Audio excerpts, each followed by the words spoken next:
Bienvenidos a Factor Contable con Carlos Ibarra, el contador nuclear.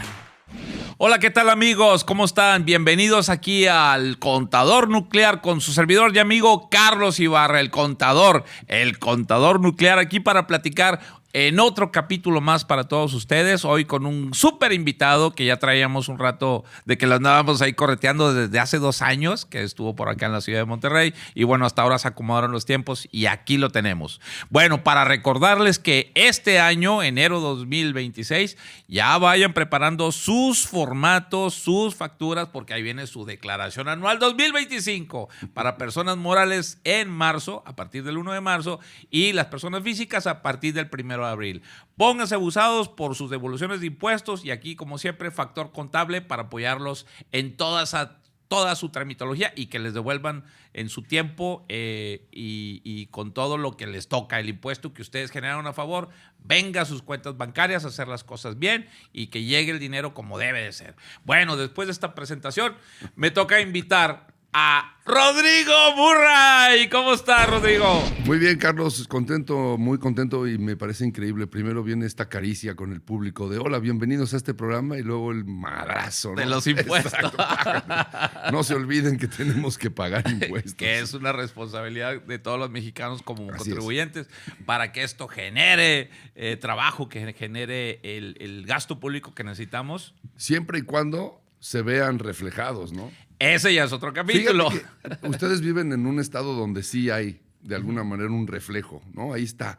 Hay construcciones, se le está metiendo mucho a la inversión, sí está creciendo. Yo vengo a Monterrey, te contaba desde hace rato, hace más de 40 años, y sí se ve un crecimiento. Yo no lo veo tan fuerte en la Ciudad de México. Hace 40 años, evidentemente, la Ciudad de México pues, también era otra, porque vivo ahí, pero cuando uno tiene esto, yo vengo a Monterrey 1, 2 veces al año y entonces sí ves el crecimiento de a de veras. Me encantaría que todos los impuestos y que todo lo que nosotros pagamos realmente lo viéramos reflejado, ¿no? Lamentablemente hay construcciones que no valen para nada, lamentablemente hay trenes que se descarrilan, hay aeropuertos que no sirven. En fin, no me voy a meter ahorita en ese asunto, pero me gustaría pensar, ¿no? Como en una utopía, que todo lo que uno aporta finalmente lo viera reflejado en el bienestar para la gran mayoría. Pues sí, aquí tenemos un estado donde la comunidad regiomontana y todos los municipios están muy conscientes de cada quien la parte que le toca, ¿no? La parte comerciante, la poca agricultura que tenemos, la parte empresarial, todos haciendo su labor. Y pues bueno, ahí están los resultados que tú dices. Nosotros también como regiomontanos, a veces nos sorprendemos que de la nada de repente ya hay un puente, sales de tu casa y se hace un puente y una tienda Soriana y escuelas y muy pronto el crecimiento de la ciudad. Qué bueno. Bueno, por lo menos un estado que camina hacia adelante. Así es, nuestra ciudad pujante. Bueno, como no vamos a hablar de nuestra ciudad, sino venimos a hablar de ti, Rodrigo. Mira, de entrada, así nada más para abrir, el apellido Murray normalmente es un apellido inglés. Tengo amigos ingleses con ese apellido, pero el tuyo, por parte de tu papá, el actor señor Guillermo Murray, ¿de dónde viene? ¿Dónde viene tu papá? ¿De qué parte de...? Mira, yo soy una mezcla interesante de refugiados europeos hacia América. Mi abuelo era irlandés, mi abuelo el papá de mi papá, William, así se llamaba mi abuelo, que eventualmente se casó con mi abuela Teresa, que venía de Lombardía, de Italia, y por parte de mi madre tenía un abuelo Arnoldo, proveniente de Rusia, y una abuela Ana, proveniente de Polonia. Ándale. Todos mis abuelos emigran de Europa a América, a Argentina particularmente, a principios de la Primera Guerra Mundial, cuando eran muy niños. Y pues viven en Argentina, tienen a mis padres en Argentina, y mis padres, ya con mis 2 hermanos mayores, vuelan de Argentina o emigran de Argentina a México en el primer golpe militar por ahí del 57, antes del año 60, que es cuando ya se establece mi padre en México. Y yo nazco hasta el 69.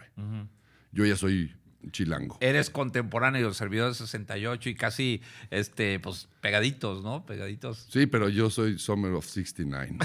69. Yo sí soy modelo Un de añito. verano.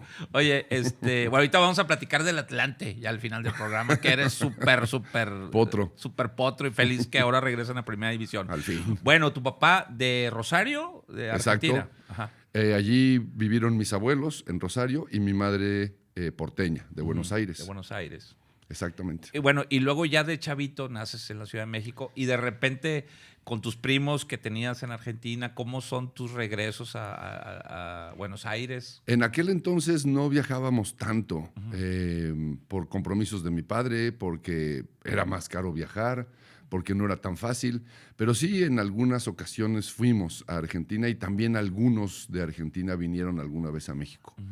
Pues la relación con la familia siempre fue una familia con la que no estuve, ¿no? Es una familia, qué sé yo, como de sueño, una familia de cartas, una familia de llamadas telefónicas eventuales, una familia con la que, pues lamentablemente no tuve un crecimiento con mis primos, a lo mejor como otros, ¿no? Con sus primos o con sus tíos, pues todo el mundo vivía en Argentina. Fueron décadas muy difíciles también en Argentina, con represiones militares, desapariciones, ya sabes, ¿no? Toda una cuestión. Afortunadamente toda mi familia se mantuvo en un buen lugar, ¿no? Todos trabajando y todos estudiando y todos haciendo cosas, pero bueno, así fui creciendo. El último viaje que hice a Argentina ya lo hice con mis hijos, muchos años después. Pero sí tuvimos oportunidad de estar en algunas fiestas, ¿no? Algún fin de año, algún verano, con este regreso, tratar de regresar a Argentina a mis padres, pero evidentemente pues ya habían fincado una vida en México y afortunadamente también mi padre construyó una carrera muy poderosa en México y con muy buena estrella.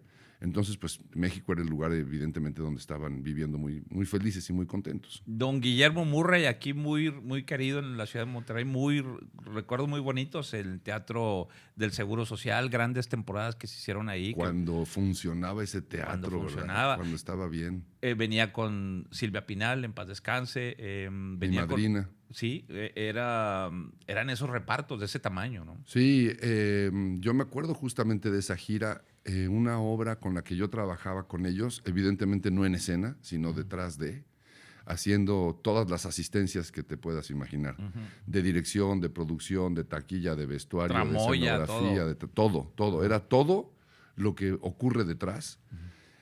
Coordinando viajes, coordinando lavanderías, coordinando hoteles, en fin. Ahí aprendí mucho, ¿no? En esas giras. Y esa obra, si no me equivoco, se llamaba O Mamá nos quita los novios Sí, o sí, sí. Pato a la naranja. Es la primera. Sí, creo Mamá que nos quita los novios. Mamá nos quita los novios. Con Angélica María también, ¿no? Sí, bueno, sí, trabajó con ella también, pero más en cine. Y me acuerdo que eran unas temporadas brutales porque la gente abarrotaba los teatros, estaba vendido desde quién sabe cuándo. Era muy divertido, era muy bonito. Y sí, eran, pues qué sé yo, era otra época, ¿no? Y pues viajar con Silvia Pinal también era un verdadero espectáculo, ¿no? Una maravilla esa señora. Eran muy buenos amigos, se llevaron muy bien desde toda la vida. Y yo ahí aprendí, ahí detrás de ellos, y ahí estuve creciendo. Eventualmente, pues terminé la preparatoria, estudié una carrera que es literatura dramática y teatro en la Facultad de Filosofía y Letras de la UNAM, en donde doy clases también hace más de 10 años, actualmente. Y pues nada, creo que hay muchas cosas que yo aprendí antes de entrar a la facultad, habiéndolas vivido, ¿no? De pronto la facultad tiene muy buen nivel académico y tiene muy buenas formas, pero lamentablemente la experiencia es muy poca. Y creo que yo esa experiencia la tuve pues muy chavo y de muy buena mano. La primera película que yo hago en mi vida la hice a los 9 años. Es una película dirigida por mi padre. Y a partir de ahí ya no entendí otra cosa más que la actuación. Creo que también eso me preparó mucho para llegar a la facultad de alguna manera mucho más empapado en el mundo del teatro, ¿no? Todos tenemos recuerdos de nuestros padres, de nuestra infancia en su trabajo. ¿Cuál es el primero que te encuentras tú que dices, canijo, mi papá es actor, está en esas cámaras, ¿qué hace? ¿A qué edad tenías y qué estaba haciendo tu papá? Me creerás que no sé.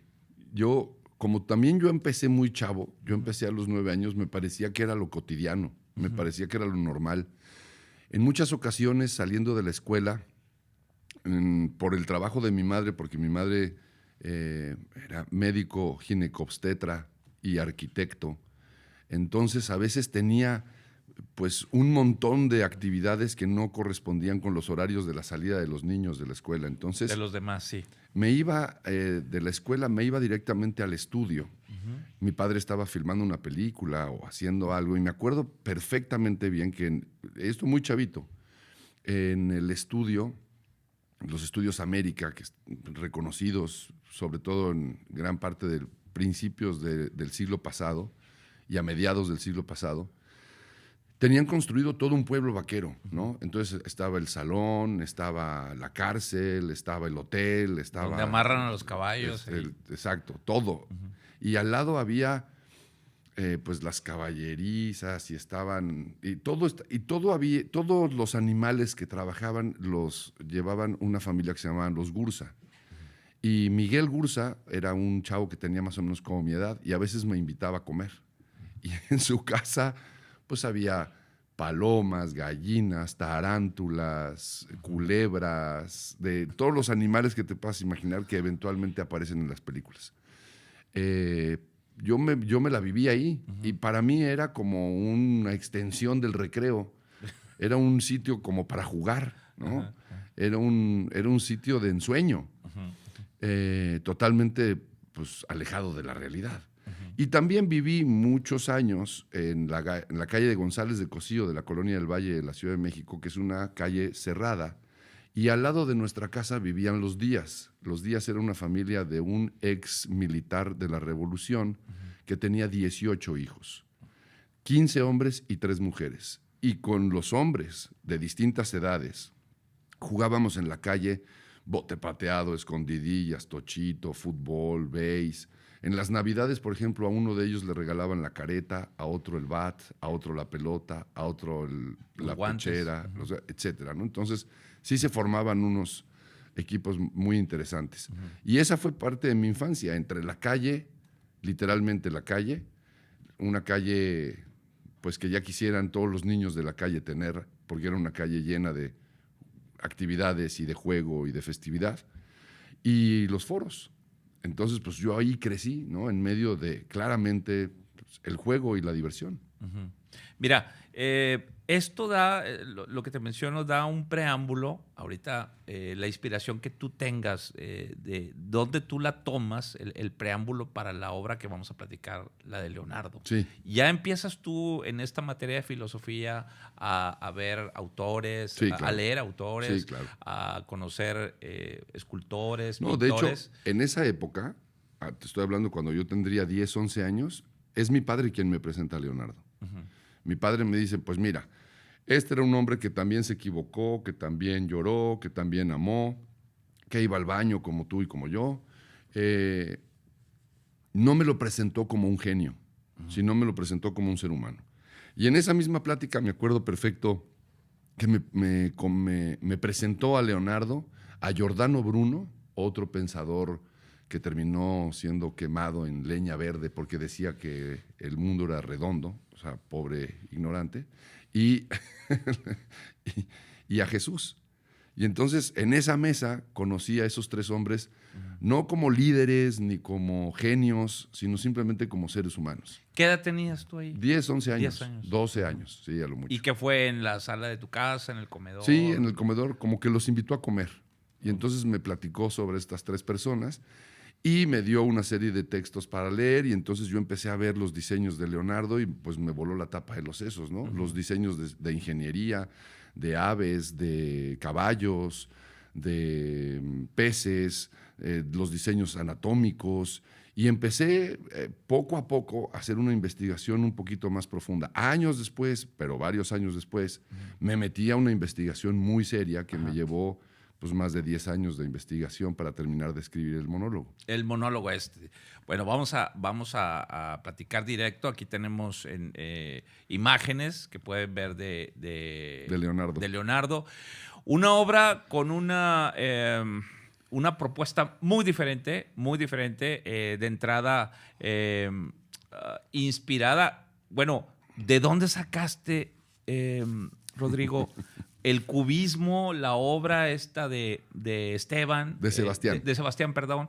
Es de Chihuahua él, ¿verdad? Es exactamente de Camargo, Chihuahua. Así es. Este autor, déjeme decirle que tiene una escultura importante, que todos los que venimos del tramo de Saltillo, este autor es, para que vayamos dimensionando la obra, él hizo la Puerta de Monterrey, exacto, ahí en la entrada, que está en Santa Catarina, pero es la Puerta de Monterrey. Quienes se han tomado el tiempo de verla de frente, enmarca el Cerro de la Silla, la van a ver así perfecta. Y bueno, el clip también del Tecnológico de Monterrey, del campus de Santa Catarina, ahí también la tienen. Es una obra como de 3 metros. Y bueno, el caballito, que nosotros lo conocemos en Reforma, en la Ciudad de México, enfrente del SAT de la Ciudad de México. Nosotros como contadores, pues es nuestro referente. Oye, ¿cuál SAT? El que está enfrente del caballito. Es la escultura, o sea... Bueno, esas que mencionas y más de 270 piezas puestas alrededor del mundo. En todas partes del planeta, Sebastián ha esculpido y ha puesto obra magnífica y de gran tamaño, ¿no? Unas obras verdaderamente, a mi gusto, alucinantes, porque pues sí son parte de una ciudad, finalmente terminan siendo identidad de una ciudad. Ah, mira, por cierto, ahorita que dices magnas o monumentales, la cabeza de coyote, la que está en Nezahualcóyotl. También. Esa la pueden ver. Esa cabeza creo que sale en el video de un grupo de Ritmo Peligroso. Es probable. Ahí sale Nezahualcóyotl con la cabeza del coyote majestuosa y bueno, de... Oh, y muchas. Y en la universidad tiene, te digo, en Estados Unidos muchas, en Europa, en Sudamérica, en fin, un autor realmente muy, muy, muy importante de la escultura a nivel mundial, ¿no? A nivel, cuando tú adaptas esta obra, sí, Leonardo, ¿cómo inspirarte con Leonardo da Vinci, un creador de la Última Cena, de la Mona Lisa? ¿Cómo empatar o cómo llevarlo a este monólogo? ¿Cómo presentarlo? O sea, ¿de dónde te inspiras para conjugar estas dos, si podemos decirle, corrientes? Bueno. ¿Cómo lo armas, Rodrigo? Hay algo que a lo largo de los estudios en la universidad y de mi propio interés hemos llegado a catalogar como las constantes humanas. Y las constantes humanas son todo aquello que nos define como seres humanos, que no necesariamente tienen que ver ni con tu color de piel, ni con tu posición económica, ni con tu creencia filosófica, ni espiritual, ni con nada que tenga que ver con alguna diferencia entre seres humanos, sino que todos los seres humanos tenemos exactamente por igual. Por ejemplo, el frío. Seas rey o esclavo, entiendes que es frío. El hambre, el sueño, la sed de poder, el amor, la pasión. No puedes a un esclavo evitarle que se sienta enamorado, por más esclavo que sea, ¿no? Entonces, o a ningún rey tampoco. Es decir, esta constante humana a mí me lleva a pensar en estos años, en estos últimos años, ¿qué es lo que a mí me identifica con Leonardo? ¿En qué momento Leonardo y yo somos iguales? Y por supuesto que si en esta sala o en este auditorio yo preguntara ¿quién ha hecho la Mona Lisa? Pues a lo mejor hay alguno por ahí que levanta una mano y dice, bueno, pues sí, yo hice una réplica, ¿no? Y la pinté y qué sé yo, y tengo ciertos estudios. Pero si yo pregunto quién ha fracasado, pues vamos a levantar la mano todos, porque todos los seres humanos hemos fracasado, incluso Leonardo. Y entonces dije, bueno, mi vínculo y mi relación con él, mi identificación con Leonardo es el fracaso. Y me dediqué a escribir una obra que habla sobre el fracaso, pero sobre el fracaso entendiéndolo como algo positivo. El fracaso hay que abrazarlo. Estamos mal educados porque pensamos que el fracaso es la derrota, es la pérdida y es game over. Y no es cierto. El fracaso es lo único que te permite volver a intentarlo. Nadie aprendió a correr sin haber aprendido a caminar. ¿no? Y fracasamos muchas veces y nos caímos. Y ese proceso que nosotros de niños no entendemos, en adultos, tendríamos que volver a practicarlo. Y tendríamos que abrazar al fracaso más que rechazarlo o señalarlo. Y entonces busco a lo largo de toda la carrera de Leonardo y de toda la vida de Leonardo, porque el monólogo está dividido en 16 cuadros en donde voy a la Italia renacentista y regreso al México contemporáneo contado en primera persona por un actor que se llama Rodrigo, que quiere hacer un monólogo sobre Leonardo da Vinci, a través de los movimientos transformando el espacio de esta pieza majestuosa y maravillosa de Sebastián, que transforma el espacio y me permite viajar en el tiempo, y en donde presento a un Leonardo que se equivoca y que fracasa 3 veces en su vida. No solamente una vez el gran genio del Renacimiento se equivocó, sino 3. Uno de ellos es El caballo de Ludovico Sforza, una pieza maravillosa de 60 toneladas de bronce que nunca se realizó. La otra es, justamente ya las mencionaste tú, La Última Cena y La Mona Lisa, ¿no? Si quieren saber por qué La Última Cena y La Mona Lisa son 2 fracasos de Leonardo, pues no se pierdan la próxima vez. Leonardo, no se los voy a spoilear. Te esperamos en esta obra este mismo año 2026, Dios mediante. Sí, yo creo que Esperemos. por mayo voy a estar por aquí. En uno de los festivales para que estén atentos con Rodrigo Murray. Creo que esta es la filosofía finalmente que me lleva a escribir y a querer contar el por qué Leonardo. Y cuando yo estoy escribiendo el monólogo, me topo en una entrevista con Sebastián, nada más que Sebastián estaba de este lado y yo en el tuyo. Yo estaba entrevistando a Sebastián y le gustó mucho la entrevista y entonces yo todavía no tenía idea que iba a incorporar esta pieza que lleva por nombre Leonardo IV, by the way, que es una pieza que recibió unos premios matemáticos hacia finales de 1960, principios de la década de los 70. Me presenta la pieza y yo alucino y digo, ya me vi, ¿no? La pieza es originalmente de 30 centímetros. Le dije, ¿qué te parece si la sobredimensionamos a 2 metros, ¿no? La sobreescalamos a 2 metros. Y como a Sebastián no le gustan las cosas grandes, me dijo que sí enseguida. Y afortunadamente creo que funcionó muy bien esta fusión, ¿no? Entre el mundo extraordinario de Sebastián, el mundo extraordinario de Leonardo y el mundo de Rodrigo, ¿no? Creo que los tres lenguajes empatan bien a la hora de hacer la obra. Oye, y luego ya cuando en escena vas armando los cuadros, o sea, ¿no te ha pasado un accidente de que, ay, que te agarres un dedo y que te la aguantes, ya? No, está forrada de un foamy especial que no permite que te pellizque, pero en una función, me acuerdo, yo uso una barba postiza, porque pues, soy Leonardo y bueno, de alguna manera diferenciar Leonardo de Rodrigo es una barba y una peluca. Ya ves que Leonardo tenía estos pelos, ¿no? Cosa que yo claramente no tengo. Y entonces, al quitarme la peluca y la barba, de pronto volteo para ponerme la barba en algún momento en la obra y la peluca había desaparecido. Y la barba. Y bueno, pues voy a tener que continuar. Pues la ficción es la ficción y la convención ya está hecha, la gente sabrá que... Y sigo moviendo la pieza y de pronto blup, hablo y me vomita la barba. Ajá. Es decir, sí tiene una conducta la pieza absolutamente coprotagónica. Ajá. Y hace travesuras. Ajá. Y sí hace cosas... Pues digo, es un cubo de 2 metros por 2 metros por 2 metros. Pesa 260 kilos. Y pues si en algún momento la cargas mal y se llega a abrir, pues 260 kilos te hacen así y tú sales disparado, ¿no? Oye, sí me ha pasado, pero nada grave ni nada que en este momento, más allá de el robo de la barba, y me imagino la pieza riéndose, haya sucedido. Oye, y luego en el armado, cuando la sacan en gira la obra, para armarla tú también entras ahí a guiar la estructura. Supuesto. Sí.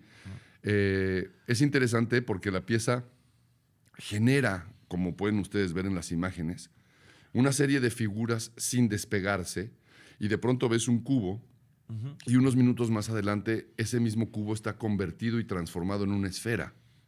Y dices, ¿cómo demonios se hizo eso? Y después esa esfera se va a convertir en una cruz y esa cruz se convierte en un caballo Sí es muy alucinante la conducta de esa pieza, es fabulosa, es verdaderamente muy atractiva, seductora, te hipnotiza. Y el manejo de los colores también. Así, ¿Por qué los colores? Esos son los naturales de Sebastián, esos son los colores que él puso, porque son colores realmente muy mexicanos, ¿no? Tienen mucha identidad. Y a mí me gustó así, y me parece que habla muy bien de estos dos mundos, del mundo de Leonardo y del mundo de Rodrigo, ¿no? A 570 años de distancia. Sí, una vez que entendí la conducta de la pieza, porque yo estuve ensayando con la pieza original, la de 30 centímetros, durante un año antes de tener la grande. Luego estuve ensayando con la grande como 3 meses ya finalmente para estrenar el número. Una vez que entendí todo esto y entendí dónde entran cierto tipo de bisagras que se pueden sacar y evidentemente se sacan y entonces las piezas se van separando, todo se guarda en unos cases, en unas cajas especiales, ¿no? Y con eso nos vamos de gira. De gira, muy bien. Pues esperemos aquí este 2026 volverla a ver acá con... Toda la música a lo largo de ese año, cuando yo estuve ensayando la pieza, estuve también hablando con un amigo mío que se llama Luis Ernesto Martínez. Ah, sí, el de La Gusana Ciega. Sí, el bajista, es el del bajo, claro. El bajista de La Gusana Ciega. Claro. E hizo un tema con distintas variaciones que se repite a lo largo de toda la obra, que es realmente muy hermoso. Tu fondo. Muy, muy, muy hermoso. Oye, es una composición especial. Original. Sí, es toda la música y todos los efectos que se oyen en la obra son creaciones únicas para esta obra. Para esta producción. Muy bien. Te tenemos una sorpresa de la que está. Ay, Dios. Para que te agarres. No es mira. Alguien, nuestro productor, mira. Aquí va. Hola, buenos días, Rodrigo. Este mensaje es para decirte que te quiero. Que estoy muy orgullosa de ser tu amiga. Que estoy súper feliz de que estés en Monterrey y que tengamos la oportunidad de volverte a ver en el escenario, porque siempre es un regalo. Que tengas un bonito día y todavía aplica. ¡Feliz año! Ahí está nuestra amiga Ludivina mandándote un besote y pues que te quiere ver en teatro, que te queremos ver nuevamente. Estamos, bueno, justamente en esta ocasión voy a hacer una obra de teatro para conmemorar el 200 aniversario del nacimiento del general Mariano Escobedo. De Mariano Escobedo. Tuve la suerte de trabajar con Ludivina hace un año y cacho. Hace año y medio, sí. En una obra escrita por Canales, en esta acostumbrada ya serie de obras que viene hablando sobre México y sobre nuestra identidad como mexicanos. Y tuve la suerte de reencontrarnos allí y de trabajar. Es una mujer súper talentosa y lindísima, gran ser humano. Y ahora, bueno, pues un año y medio después de haber también traído justamente Leonardo hace un poquito más, regreso a Monterrey y tengo el honor de trabajar con el maestro Hernán Galindo y con una compañía de actores profesionales extraordinarios y de bailarines que provienen justamente de Escobedo para hacer esta obra que se llama Un general a la sombra. El general Escobedo, con lo que estudiamos y con lo que sabemos, que hay poco lamentablemente, pero que ahora a partir de esto creo que va a haber más y más interés para saber ¿quién fue realmente Mariano Escobedo? A mí me queda claro que es un honor para la gente de Escobedo, es un honor para la gente de Monterrey, es un honor para la gente de México, es un honor para la gente del mundo saber que había gente como Mariano Escobedo. Me encantaría pensar que nuestros propios militares y nuestros propios políticos y nuestros propios gobernantes, porque él fue gobernante de San Luis Potosí y de Nuevo León, fueran y tuvieran la capacidad humana que tuvo este señor. Supongo que justamente el haber pertenecido a aquellos que no desearon la silla presidencial y que no la lucharon, la perrearon y la mordieron, sino que justamente se mantuvo a raya y a la sombra en el lugar que le correspondía, es lo que lo hace el día de hoy pues un héroe nacional, ¿no? Él es ni más ni menos el que le quita la espada o el que le da la espada a Maximiliano. Entonces, Maximiliano se termina el imperio gracias a él en el sitio de Querétaro, y es un hombre que tuvo cualquier cantidad de batallas y era un hombre que estaba preocupado por el bienestar de la mayoría. Y eso a mí me llama mucho la atención, como que el día de hoy se ha olvidado esa sensación y estamos más preocupados nada más por lo nuestro, ¿no? Por lo mío, por lo que es muy cercano. Como que el vecino que está a 200 metros, pues me vale rábano. Pues mira, el carácter del general Mariano Escobedo, nada más, amigos, podemos, para que nos demos un quemón del general que tuvimos y gobernador, lidió con López de Santa Anna, lidió con Maximiliano, estuvo con Benito Juárez, o sea, le tocó con Porfirio. Con Porfirio, con López de Santa Anna. Sí. Entonces nos tocó, tuvimos un gobernador en el México caliente, ¿no? Y bueno, no por nada nuestro aeropuerto tiene el nombre de él. Sí, ¿verdad? con muchos arrestos. Me parece un hombre al que no, creo que la revolución no le hizo la justicia suficiente hasta ahora, ¿no? Me parece que sí tendría que ser un hombre del tamaño de Juárez, del tamaño de Hidalgo, así es, ¿no? De ese tamaño. General de División del Norte, o sea, de los tamaños de Pancho Villa, de los tamaños de Emiliano Zapata, aquí lo tuvimos, nacido en Galeana, Nuevo León, y bueno, ilustre neolonés que lo tuvimos aquí. ¿Cómo se prepara, Rodrigo Murray? ¿Me vas a decir algo? No, sí, dime. ¿Cómo se prepara? Ya me asustaste. ¿Cómo se prepara? ¿Cómo se prepara un café? No, ¿cómo se prepara Rodrigo Murray cuando un personaje de esto, cuando vienes a conocer toda la historia completa de su vida, sobre todo el fragmento de la obra que vamos a presentar como si estuviera en la producción? Bueno, que van a presentar en el Teatro de la Ciudad. ¿Cómo te preparas la mentalidad de un militar? O sea, de un militar y sobre todo de esa época. ¿Dónde te has inspirado? ¿Qué has leído? ¿Qué has llevado de la dirección de Hernán como para presentar este personaje? Hernán, después del trabajo que hicimos, justamente porque él también dirigió ¿Por qué somos como somos?, la obra de Canales Clarión. De Canales Clarión. Nos quedamos con muy buen sabor de boca de trabajar juntos y acordamos volver a hacerlo. En esta ocasión le piden justamente del municipio de Escobedo, una obra referente al propio Mariano Escobedo. Y él se dedica durante todo el año pasado a escribir una obra y a sumergirse y a investigar varios cronistas de autores que en este momento no recuerdo el nombre, lamentablemente. Me compartió parte de esta literatura, un libro particularmente que recuerdo mucho que se llama Aquel Orejón S,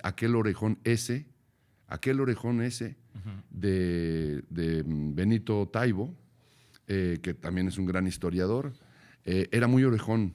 Físicamente. Mariano Escobedo, sí. No, tenía unas orejas muy, muy grandes. Por eso se llama así el libro. Ya. Y entonces, empecé justamente, él me dijo, me gustaría que tú hicieras a Escobedo. Y ahí empezamos a leer y a investigar. No hay mucho, lamentablemente no hay mucho. Ahora, a raíz de los 200 años, salió una convocatoria y varios muchachos historiadores se metieron a estudiar a profundidad y entonces hay quien estudió la primaria, ¿no? En el caso de... No fue a ninguna escuela, ni a la primaria, no fue a ninguna escuela militar. Y era un grandísimo estratega, ¿no? Pareciera que hay gente de pronto que nace con ese don o con esa suerte para poder entender cierto tipo de cosas que otros nomás no entendemos. Y con el paso del tiempo y con las cosas que leímos y que investigamos y la obra tiene un carácter muy hermoso porque es una obra que habla sobre, claramente desde el nacimiento hasta la muerte de este general, pero pasa a través de momentos muy oníricos en donde el general habla con la guerra, el general habla con el diablo, el general habla con Porfirio Díaz, habla con Juárez, y todo a través de una serie de instrumentación y de aparatos y de tecnología actual en donde su tataranieta lo trae a la vida para que él le cuente su historia. Entonces también tiene evidentemente digamos, una influencia actual, moderna, en donde nos podemos imaginar en algún momento que esto pudiera llegar a ocurrir. Pues puede ser. Uno no debería cerrarle la puerta.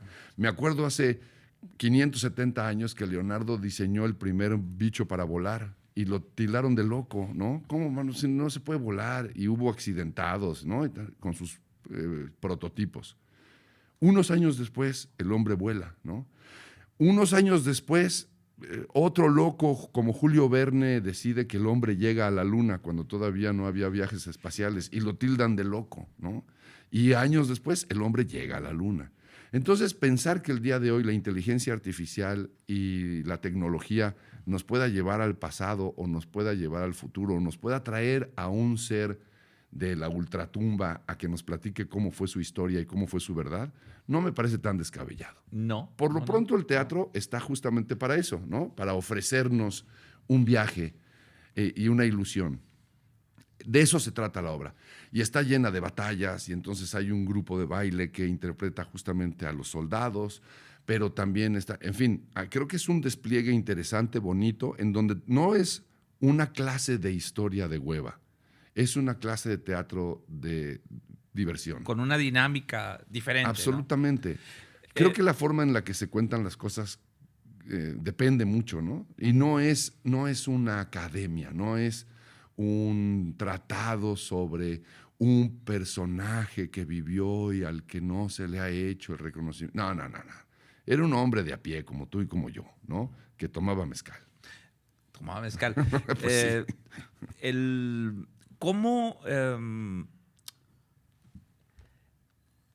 agarrar energía? No sé si adelantándonos un poquito en lo que vamos a ver este fin de semana. ¿Cómo agarrar la energía del personaje? Sobre todo cuando estamos hablando de un líder, aparte de un líder, encabezar una batalla. Estamos hablando de alguien que peleó contra los gringos. Y los franceses. Y contra los franceses, casi nada. O sea, casi nada. La energía en escena, ¿podemos ver algo de la fuerza del personaje? Yo creo que sí está puesto ahí. Me parece que ahí sí es un espíritu que a un actor, pues, de alguna forma lo invade. Los actores tenemos la suerte de poder meternos en los zapatos de otro. Y a la hora de meternos en los zapatos de otro, lo que intentamos es defender a capa y espada esa personalidad. Si tú me dices, tienes que interpretar a un violador o a un asesino o a un líder corrupto o vas a interpretar a Hitler, bueno, me parece que lo interesante de los actores es meterse en los zapatos y defender la ideología de ese personaje. ¿Estés de acuerdo tú como actor o no? Pero ese personaje tiene que decir su verdad. Y creo que la verdad de cada uno es respetable. Ya lo decía Voltaire, ¿no? Estaré de acuerdo contigo aún no estándolo y defenderé tu punto de vista hasta la muerte. Y creo que me parece que ahí es la apertura justamente que me permite a mí entender que este personaje ignorante, definamos ignorancia, porque no lo era un ignorante porque no fue a la escuela, porque no tuvo un título, pero no creo que una escuela y un título te den justamente las bases para no serlo, sobre todo en un país como el nuestro que a veces puedes hasta incluso comprar un título, ¿no? Hugo Sánchez es dentista y yo no iría a que me revisara la boca, ¿me explico? Yo preferiría ir con un dentista, con un ortodoncista. No estoy hablando mal de Hugo Sánchez, es muy buen futbolista. Nada más, ni le estoy diciendo ignorante, pero creo que, en fin. Creo que este hombre tenía una preocupación muy fiel sobre su pueblo, sobre las formas de esclavitud, sobre las maneras en las que un imperio estaba impuesto. Era un hombre que tenía la patria cuando la patria se te llena la boca de decirlo, no nada más en un discurso político. Era un hombre que defendió a México y era un gran estratega militar. Entonces, creo que todo eso a mí me empata, me forma, me dice como por dónde ir y creo que eso sí se manifiesta claramente en la escena. Yo creo que sí hay una escena, varias escenas en donde tú ves el carácter de Mariano Escobedo y te vas a sentir orgulloso de haber tenido este héroe. Cuando mencionas estratega militar, amigos, bueno, es la estrategia de combate, de que la caballería va primero, quiénes son los más veloces, quiénes son los primeros que se mueren, los que van en la punta del ataque. Entonces, a eso refiere, o los días que tienen para avanzar. ¿Por dónde? Por orden. Así es. Hay un momento muy importante en su vida que es el sitio de Querétaro. Está sitiado Maximiliano en Querétaro y lo que hacen es esperar, porque en algún momento se van a morir de hambre. Tienen que salir, sí, a buscar. Y los mata de hambre, ¿no? Uh-huh. No era el gran estratega que entonces yo me hago aquí, pumpa, y te clavo, sino era un hombre que pensaba cuáles eran esas necesidades humanas de las que yo te hablaba hace un momento, de estas constantes humanas. El hambre es una de ellas. Así seas Maximiliano o cualquiera de los soldados rasos, pues va a tener que echarse un taco eventualmente, ¿no? Rodrigo, ¿cómo te sientes? Porque ya lo checamos en internet. Prácticamente las 3 funciones, viernes, sábado y domingo, ya están agotadas, no hay boletos, tienen una muy buena respuesta. Al teatro le caben 1,200 personas, el Teatro de la Ciudad. ¿Tenías ese dato o yo te lo estoy pasando? No, se me acaba de encuerar el chino. Digo, se me acaba de...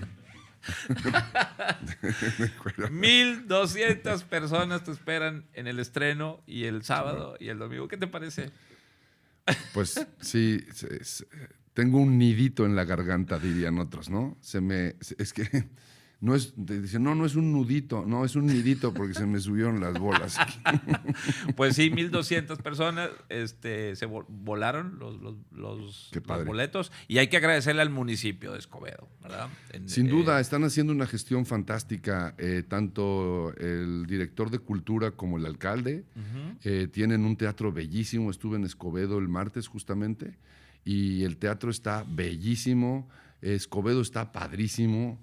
Me di una vuelta, estuve por el Zócalo y estuve ahí en el kiosco y con la iglesia y me parece que lo que se merece justamente un pueblo que está creciendo, y cosa que no se nos tendría que olvidar porque así lo dicen los antiguos, es que el primer apoyo tiene que ser para la cultura y para el deporte. Y lamentablemente en nuestros gobiernos, cuando viene una crisis económica, el primero que le quitan es a la cultura y al deporte. Sí, ¿no? cierto.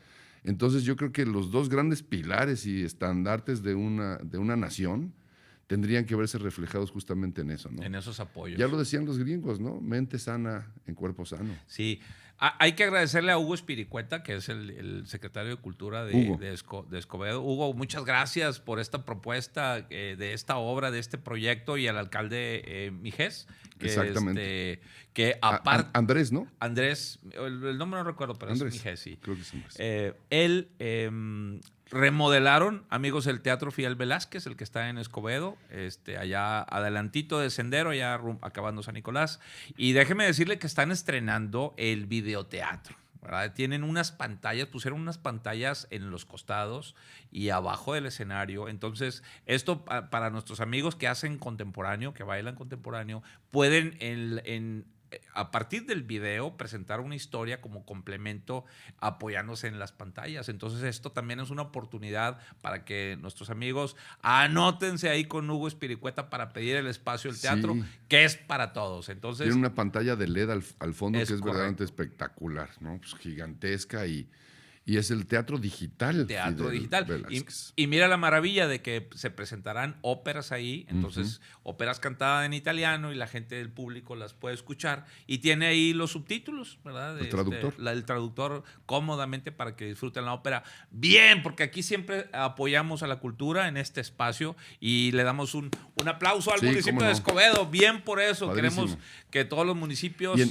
En Escobedo estamos el 23 y el 24. Así es. La próxima semana. Así es. En este espacio que le platicamos, ahí caben 600 personas, la mitad de los que vas a tener de cualquier manera, en el Teatro de la Ciudad. Hay que meter 600, ¿eh? Exactamente. Le rasca y muy cómodo, los asientos nuevos, tienen un lobby muy padre. Muy lindo. Lo van a disfrutar. Y bueno, de esto, de la vida de General Mariano Escobedo. Un general a la sombra. Un general a la sombra. Bueno, también... Lo que está interesante es que de pronto también hay claramente una caracterización. Escobedo tenía unos lentes, Escobedo era flaco, tenía un poquito más de pelo que yo, tenía unas barbas verdaderamente simpáticas porque eran como un par de cuernos hacia abajo, ¿no? Y bueno, pues con todo el equipo justamente profesionalísimo que tiene el maestro Galindo y con toda la gente con la que estamos trabajando, gente de maquillaje, de vestuario, de música, de baile, pues estamos haciendo una caracterización que a mí me parece que les va a gustar ver a Escobedo parado en el escenario. Mira, sé que te acompañan José Andrés Mujica, Sí. ahí está Sergio Quiñones también, estás bien apoyado con ellos dos, está Aurora Buensuceso, Aurorita, que le mandamos un saludo y un besote. El maestro Antonio Ibarra. También está un chico que es muy bueno que se llama Oliver Cantú. Es del reparto, la dirección corporal del maestro Jaime Sierra. Ay, Jaime, es un monstruo. Todo lo que van a ver, todo el ensamble dirigido por Jaime Sierra ahí en lo corporal, Exacto. en la música y pues bueno, vas bien arropado, vas bien consentido, la verdad. Está padrísimo. La verdad es que estoy aparte es el segundo proyecto que trabajamos juntos casi con toda esta gente, ¿no? Uh-huh. Y eso me hace... Fíjate que el maestro Galindo en la rueda de prensa decía, tenemos como actor invitado a Rodrigo Murray. Y yo les dije, yo ya no quiero ser actor invitado. Yo soy de casa, ¿no? Yo soy un actor más, uno entre este grupo. No soy ni más ni menos, soy uno más, ¿no? Simplemente. Así me siento en Monterrey, me siento en casa, me siento muy bien, tengo un montón de gente conocida y cada vez que tengo oportunidad de venir a Monterrey vengo con toda la ilusión. Uh-huh. Pues bienvenido siempre. Bueno, te hemos visto desde las obras completas de Shakespeare también. Ahí fíjate, nos tocó verte con Diego Luna antes de que le diera el trancazo. Diego Luna y Jesús Ochoa, porque con ellos dos vine a Monterrey. Vinimos varias veces con las obras completas de William Shakespeare abreviadas. Eso fue por ahí del año 2000. 2001. Estamos hablando hace 25 años, sí. ¿No? Y luego he tenido la oportunidad también de volver en varias ocasiones. Una de ellas también una obra que nos fue muy bien, que se llamaba 12 hombres en pugna, con el maestro López Tarso. Vino Héctor Suárez también, Héctor Bonilla. No, ni Bonilla. No. En esta apuesta no, porque nosotros hicimos la original y luego Ortiz de Pinedo la remontó con otros actores. Pero en esa primera ocasión venía Juan Ferrara, Roberto Blandón, en fin, un reparto pues, de 12 hombres, ¿no? Los 12 hombres que estábamos en el jurado. Y he tenido la suerte de venir a Monterrey y de trabajar justamente en el Teatro de la Ciudad varias veces y siempre con una respuesta impecable y espectacular. Ahora, en proyectos más en solitario, pues evidentemente con Leonardo. Donde estuvimos en el Teatro San Pedro, y que espero volver pronto y también volver justamente al hermoso teatro de Escobedo. ¿No? De Escobedo. Acá la raza le decimos Scooby-Doo, de cariño al municipio de Escobedo. Oye, bueno. Yo tengo una impresión muy particular del cine mexicano. Yo sigo el cine de toda la vida, pero en los 90s, que era ya cuando empecé a ganar dinero ahí, empecé a trabajar como contador, me iba al cine casi de diario. Las primeras películas que yo vi que empezó a pegar el cine mexicano en mi vivencia, ¿verdad?, fue la de Cronos con el director del Toro, Guillermo del Toro. Sí. Fue la primera. Y por ahí la del mariachi. Y Claudio Brook hacía justamente el personaje en Cronos. Así es. Entonces veo esa película y luego despuesito vi la del mariachi, la que se filmó en Piedras Negras con un presupuesto de $1,000 y la lograron. Después creo despuesito viene Amores Perros. No, antes Solo con tu pareja. ¿Solo con tu pareja? Creo que sí, cronológicamente sí sería una película que ya empieza a ser un parteaguas. Empieza el parteaguas y luego viene el trancazo de Amores Perros donde interpretas un papel pues protagónico. Protagónico, sí. Es uno de las 3 historias uno de los personajes más importantes, sí. Y que ahí, pues prácticamente de ahí tú das un jalón en tu carrera como actor, ya, pues todos, Gael García, Todos. el director, Iñárritu, González todos, Iñárritu, ¿no? el negro. Y ahora con el aniversario que tuvieron. Y Rodrigo, que fue el fotógrafo, y Rodrigo Prieto. Creo que hay mucha gente ahí, Vanessa, y todos los que trabajamos en esa película, pues fue un trampolín. Yo siempre digo qué lástima que esa película no se hizo en Estados Unidos, porque hubiera sido también un cero a la derecha de nuestro cheque, ¿no? Acompañado junto con el éxito de la película, pero no fue así. Ya mejor ni te pregunto las regalías, la parte que te toca, No, porque Lola anda bien y nos investiga. No, sí. Es increíble, pero por lo que me paga. Incluso yo estaba dispuesto a trabajar gratis para hacer esa película. Yo leí el guión por primera vez y me aluciné. Me acuerdo que fui a hacer casting solamente habiendo leído una sola escena, y esa escena la hice con Emilio Echevarría, que en paz descanse, el buen chivo. Y estaba ahí Rodrigo y estaba ahí el negro haciendo el casting. Y yo hice el casting del personaje que eventualmente hizo Jorge Salinas, el que es mi medio hermano en la película. Y luego, pues el negro me dijo, órale, nosotros te hablamos, sale bye, ¿no? Y pues yo estaba a punto de salir cuando veo que Emilio justamente le dice algo al oído al negro. Es él. Y entonces me cambia de personaje, Okay. y me ponen el personaje que eventualmente terminé haciendo, y hago el casting y me dicen, bueno, está bien, nosotros te llamamos. Al ratito me hablaron de la producción y me dijeron que me había quedado y que incluso me iban a pagar y que fuera a firmar el contrato. ¡Órale! Y entonces yo empecé a leer el guión, y cuando terminé de leer el guión empecé a leerlo una vez más porque dije, no es cierto lo que acabo de leer, está increíble esta película. Y así se filmó, ¿no? Y el negro me parece que es un director extraordinario que tuvo una carrera pues meteórica y fabulosa, y luego se ganó cualquier cantidad de Óscares e hizo muy buenas películas. Luego viene 21 gramos y Babel, y la que hace con DiCaprio. Con Brad Pitt. Y bueno, tiene una serie de repartos y de películas extraordinarias, y luego hace Bardo también aquí en México una vez más con Jiménez Cacho.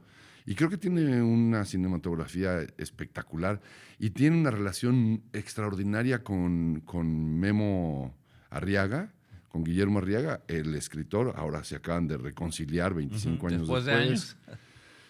Y 25 años después se hace una remasterización de la película y se proyecta y vuelve a las salas y vuelve a tener éxito, ¿no? De toda una generación que no tenía la edad, o que no alcanzaban la edad para ver Amores Perros en la pantalla grande.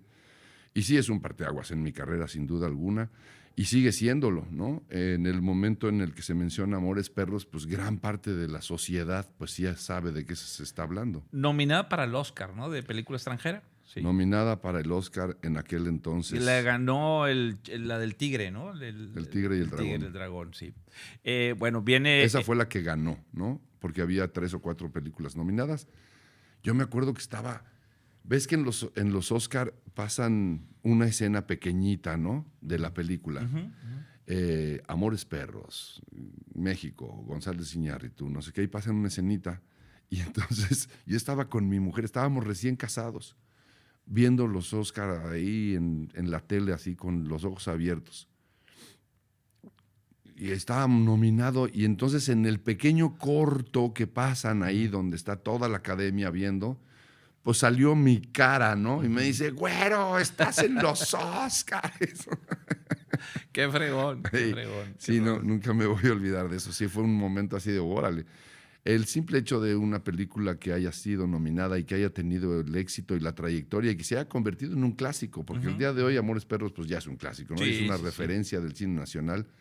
Y lo que trajo después, todas las películas, sobre todo los inversionistas, Claro. que apostaron ya por las producciones mexicanas. Y el gobierno, de alguna forma, hay que decirlo, los apoyos que dio para Fidecine, ¿no?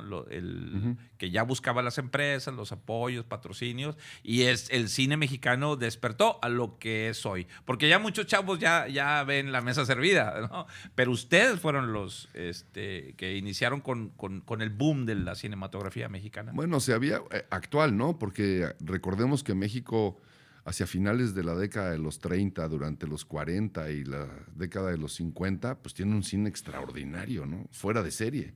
Era la meca justamente del cine. Estados Unidos, con las crisis y demás, venían a hacer cine aquí, y lo que se hacía aquí era lo que se vendía, el cine de oro mexicano, ¿no? Claramente son esta época de la que estoy hablando. Y se hicieron cosas fantásticas, ¿no? Cosas maravillosas, de premios, de grandes fotógrafos, de grandes directores, de grandes estrellas. Los estudios Churubusco que se usaron Todos, en muchas producciones. O sea, había en México se llegaron a hacer 300 películas al año. 300 películas, quiere decir que se hacía una película a diario, ¿no? O sea, sí era una producción realmente muy importante. Pues todavía hay locaciones que se utilizan, por ejemplo, en Durango, todavía te dan un tour ahí de los westerns, de las películas que se hicieron. Vamos a pasar a una parte que platicamos ahorita, arranque de la entrevista, de tu fanatismo por el fútbol, que amigos, pues nuestro buen Murray es fan y seguidor del Atlante, entonces feliz porque regresan a Primera División. Y no puedo más que decir... Les guste o no les guste, les cuadre o no les cuadre, el Atlante es su padre, es su y padre. Si no... Y cuando digo Atlante, me pongo de pie. Hay una porra que son especialistas, pues en el barrio Bravo de Tepito, ahí de la Ciudad de México, cuando jugaban ahí en... Tito Tepito justamente es la porra del Atlante. Del Atlante. Y sí, es una barra bastante brava y pesada. Hay una que decía que se la dedicaban a los Pumas, a la Rebel. Estamos hablando de los Pumas, sí, que decía gorda. En vez de Goya decía gorda, gorda. Cachondará, cachondará, cachondará, cachondará. Gorda, tu mamá. No, hombre, los de la Rebel del otro lado. Yo decía, aquí se va a armar la bronca. Pues vamos a volver. Estamos de regreso en la primera. Yo le voy al Atlante porque yo nací en la Ciudad de México. Uh-huh. Y en mi infancia, cuando tendría 7, 8 años, vivía muy cerca de lo que era el Estadio Azul, ¿no? Uh-huh. Que ya le metieron las manos hasta quién sabe dónde. Y el estadio, justamente esa zona de la Ciudad de México se llama Ciudad de los Deportes, uh-huh, donde está la Plaza de Toros, pegadita al estadio donde jugó luego el América y el Cruz Azul. Y bueno. Entonces yo agarraba la bici de chavo, mi mamá me decía, te regresas en el primer tiempo porque si no, no hay luz para que te regreses. Y me iba en la bici, tiraba la bici afuera del estadio. Le decía al poli, ¿le echas un ojo? El poli me decía que sí. Yo me metía porque era entrada libre para los niños. Para los niños, sí. Veía medio tiempo y una vez que terminaba el primer tiempo, agarraba la bici y me regresaba a la casa. Oye, ¿te tocó ver a Caviño? Sí, claro. Antes, a Gregor Lato. Al polaco. Sí, al pelón Lato. Sí. A la Volpe, que era el portero. Por supuesto. Tocaron... pues la final que le ganó Hugo Sánchez después. Claro, ¿verdad? Después. Pero, por ejemplo, tocó la final que Tigres le gana al Atlante en el Azteca. Por supuesto. ¿Fuiste al estadio? Sí, no? Claro. Sí, por supuesto. ¿Qué equipazo tenía el Atlante? Estaba el Gonini Vázquez Ayala, estaba el ratón Ayala. El ratón Ayala que venía del Atlético de Madrid. Buenísimo. Es como si en estas alturas, amigo, viniera Griezmann aquí a los Tigres, pues sería la locura. Pues va a venir, ¿no? Pues dicen que... a Monterrey. A los Rayados. Sí. No es oficial, pero andan sobre él. ¿Quién no lo quisiera, Griezmann? Pero... Pues, exacto. Ya vas a ver que sí va a querer. Sí, pues es, pero, luego. Pero, eso. No hay ningún jugador que aguante un cañonazo de 50,000 varos, ¿no? ¿Quién decía eso? Obregón, ¿no? Obregón justamente cuando le volaron la mano. El general Obregón. Sí. Históricamente, en esa época, Atlante, que dependía del Seguro Social, así es. Venían auspiciados por las cuotas de los patrones, ¿no? Y claramente el Atlante del general, ¿no? Por supuesto, uh-huh. Mira, de otro general. Así es. El Atlante es el equipo del pueblo. Yo pues, soy aficionado al Atlante porque era mi barrio, ¿no? Y de alguna manera eso te llama. Había gente en el estadio que yo conocía y que veía luego pues, en el mercado, ¿no? Cerca de la casa, etcétera. Y pues me gustaron mucho los colores de toda la vida, el azulgrana. Luego tenemos un equipo importante que es nuestra reserva en Europa, que se llama Barcelona, creo. Tenemos ahí un equipito. Y tenemos otro equipito en Sudamérica, en Argentina, que se llama San Lorenzo, de Almagro, que también tenemos un equipito ahí, ¿no? Y más o menos ahí nos surtimos de jugadores. Órale, el buen Atlante, bienvenido a Primera División. ¿Tú eres? Yo soy Tigre toda la vida. Oye, que por cierto, Rayados le ganó una final aquí en el Tecnológico cuando existía, le ganó el campeonato, el penúltimo, porque luego son campeones en Cancún. Sí, ese penúltimo era con Luis Miguel Salvador. Con Miguel Fallador, aquí le decíamos. Sí, exactamente. Oye, y luego, ¿qué le decías? ¿Qué le decías a tu esposa? Oye, mi amor, me voy a ir a ver a Atlante, a Cancún, ahorita regreso. No, a Cancún estuvimos solamente una vez y sí fui, justamente nos tocó ese fin de semana y sí lo vi. Me parece que un equipo que nació en un lugar, es muy difícil que se arraigue en otro, ¿no? Yo espero que en México pueda crecer y a ver dónde demonios va a jugar, ¿no? Pues que si sigue jugando en Zacatepec, ahí en el estadio donde está jugando ahorita. En el Coruco Díaz. En el Coruco Díaz, Ajá. Que no está mal, pero pues es un equipo de la capital, ¿no? Uh-huh. Creo que pues tendría que conseguirse ahí algún estadio a ver qué va a pasar. Pero ¿Qué empresarios lo compraron al Atlante? El Atlante es de Emilio Escalante. Ya, ok. De Emilio Escalante. Y lo trae en segunda y pues, siempre estuvieron en las finales y ganando y qué sé yo. Y bueno, finalmente yo creo que está bien que un equipo como el Atlante pertenezca a la primera. Y más allá de eso, que exista el ascenso y el descenso. ¿Qué es esta porquería en donde hay cierto tipo de equipos acomodados y ahí están, echando la flojera, porque no hay esa sed de triunfar ni para los de primera ni para los de segunda? Entonces da igual, ¿no?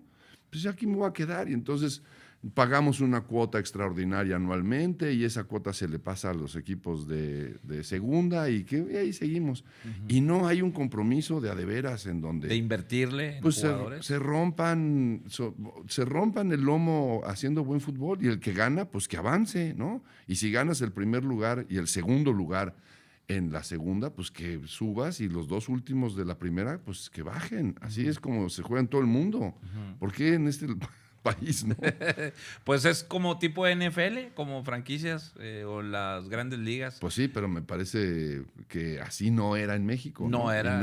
Y no hay justicia, no hay competencia. No hay posibilidades para aquel que viene. No, el estadio tiene que tener por lo menos 40,000 lugares y tiene que tener ciertas condiciones. ¿Según quién? ¿Por qué? A ver, si yo meto 11 guerreros y los 11 guerreros jugamos en el llano y la gente va al llano, ok, no tienes instalaciones para... Entiendo que ciertos equipos deban tenerlo, pero ya ves en Inglaterra, 2 o 3 equipos han subido a primera y se llevan luego el triunfo y la copa y que provienen de potreros, ¿no? Sí. Y entonces a mí me parece que eso son historias de a de veras fascinantes. Pues parece que regresa el sistema como fue toda la vida, el que mencionas, pues sí, el ascenso y descenso hacia esa primera división para que suba nuestro nivel del fútbol mexicano. ¿Cómo ves a la selección con estos jugadores? ¿Qué papelón vamos a hacer en el Mundial? ¿Cuál es tu opinión, Rodrigo? Si antes era difícil pensar en pasar del 5º juego, ahora hay que pasar 6, ¿no? Por la cantidad de equipos.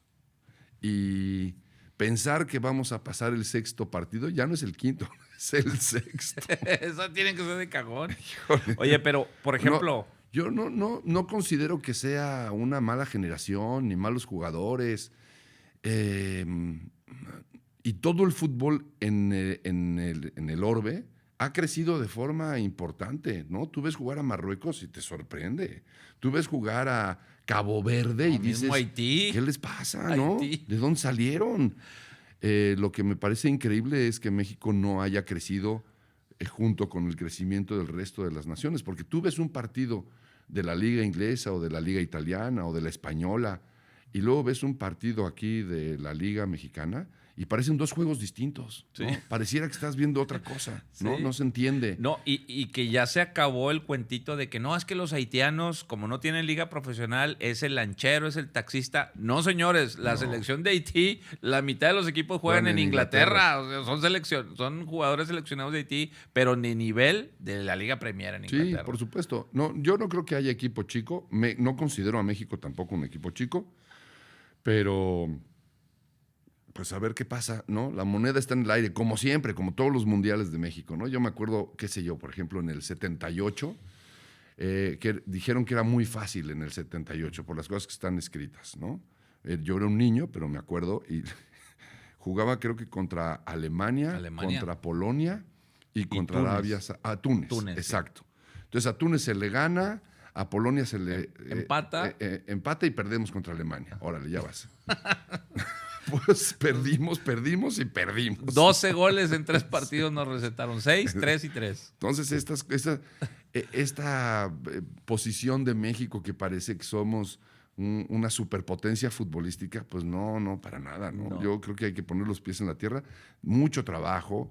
Detrás hay un gran estratega y un gran futbolista que es el Vasco Aguirre. Yo creo que es un muy buen entrenador. Lo quiero mucho, es buen amigo.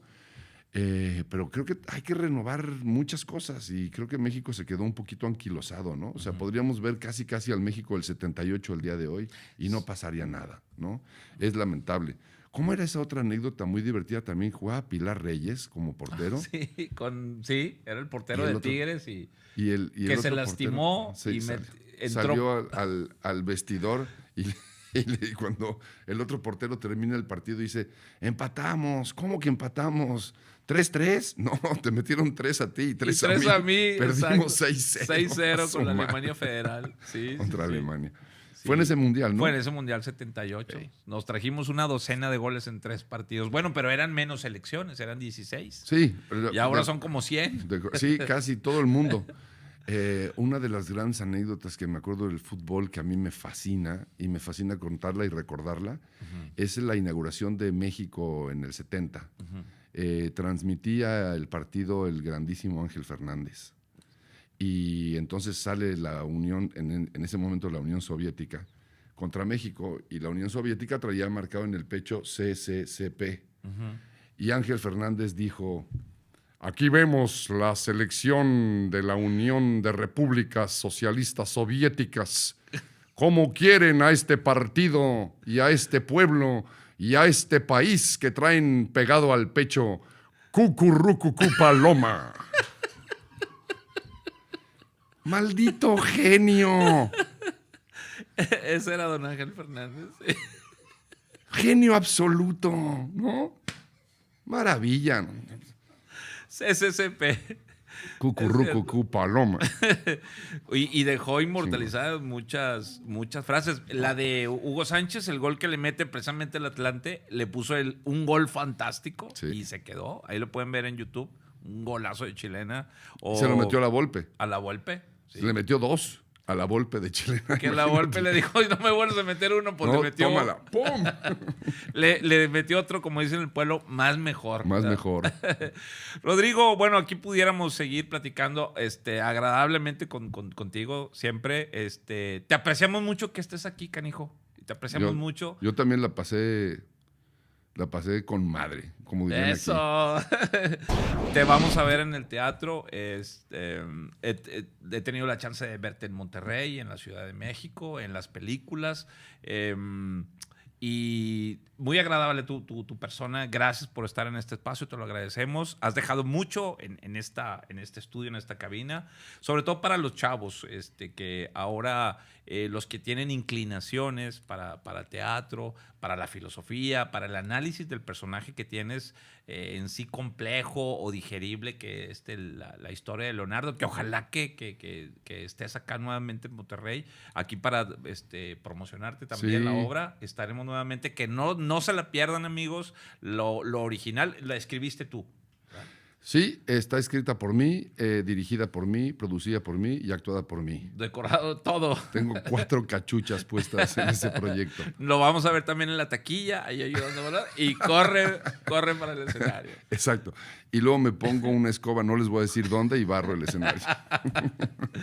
Bien agradecido que esté, Rodrigo. Te deseamos todo el éxito del mundo. Estas próximas funciones del General Mariano Escobedo, a la Gracias. sombra. Y prepárate. 3 auditorios llenos. Qué maravilla. Con esta obra. Creo que la juventud y los chavos es la generación que viene, son las que tienen que asistir particularmente y principalmente al teatro, porque es una experiencia que no te lo da la inteligencia artificial, es una experiencia que no te lo da una pantalla, ni un celular, ni en un iPad. Es una experiencia única, el teatro está vivo. Y el teatro, de hecho, teatro quiere decir presencia. Y la presencia es una de las cosas más hermosas que podemos tener los seres humanos. Haber estado tú y yo platicando durante más de 1 hora sin necesidad de un teléfono inteligente de por medio, me parece pues que es humano, ¿no? Y en la medida en la que estemos más conectados a la humanidad, seremos sin duda una mejor sociedad, un mejor pueblo, un mejor país. Siempre que recomiendo a los chavos que van a hacer y que van a estudiar actuación, les digo, estudien medicina, ingeniería, no estudien actuación. No es cierto. No, si quieren estudiar Agarren actuación. un taller. Exacto, hagan algo serio. No, es muy seria la carrera que yo tengo, afortunadamente. Y nada, pues es un placer y un gusto estar con ustedes. Ojalá esto llegue a los corazones de la gente y nos vean en el teatro y te vean. Que tenga mucho éxito este programa. Gracias, muchas gracias, Rodrigo. Bueno, pues este último mensaje para todos los chavos, para todos los adultos, para toda la gente de Monterrey y los que nos escuchen y nos vean más lejos de esta ciudad. Maravillosa. Bueno, esto fue todo. Por si hablamos ahora sí que de chile, dulce y de manteca. Todos los temas aquí con nuestro buen amigo Rodrigo Murray. Esto fue todo. Gracias a Alan Durel, gracias a Brian Durel, aquí a los estudios de Mama Amor, que siempre nos reciben con los brazos abiertos para que llegue a ustedes con la mejor imagen, con la mejor audio y la parte que yo siempre les recuerdo, simplemente yo soy una parte del rompecabezas y todo lo demás hacemos un equipo para llevarles este contenido serio para todos ustedes. Muchas gracias, servidor y amigo, el contador Carlos Ibarra, el contador nuclear, y como dice Porky, esto es todo, amigos. Hasta la próxima. Gracias. Bienvenidos a Factor Contable con Carlos Ibarra, el contador nuclear. Acompáñanos todos los viernes a las 3 p.m. Síguenos en nuestras redes sociales y escúchanos en Spotify o tu plataforma podcast favorita. Mama Amor Live, despierta tus sentidos.